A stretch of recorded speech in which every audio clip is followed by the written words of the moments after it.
Zlatan Alić, jedna blic ocjena toka priprema i 10 utakmica. Je li to mnogo za pripremni period?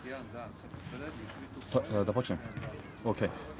Pa moram biti zadovoljan pripremama, obavljene su dosta dobro, radili smo 2 puta u 2 navrata u Međugorju, mislim da su bili uslovi optimalni za rad, imali smo dosta dobre uslove, malo nas je vrijeme, prvi dio malo tih priprema pratilo lošije, inače drugo kad smo došli već je bilo proljeće tamo i bilo je dosta dobro.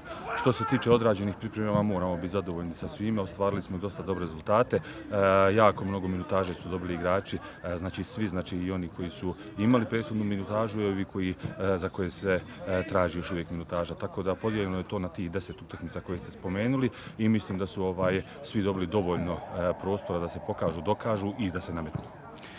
3 igrača su došla u finišu priprema. Jesu li pojačanja ili su prinove? To su momci koji su došli iz niže raznih klubova. Ovog posljednjeg ne poznajem. Dodika, njega ću da tek sada vidim. Prethodna 2 koja su se priključila našim pripremama su Alis Pahić i Topuzović. To su 2 igrača koji su igrali u malo nižim ligama, koji odgovaraju našem načinu igre, dosta su hrabri, momci koji mogu da iznesu fizički taj teret ukoliko nam bude bilo potrebno i mislim da smo sa njima osigurali otprilike backup igrača za ovo što već imamo. I na kraju samo prvenstvo se završili sa 3 pobjede, može li se nastaviti taj niz i protiv Čelika?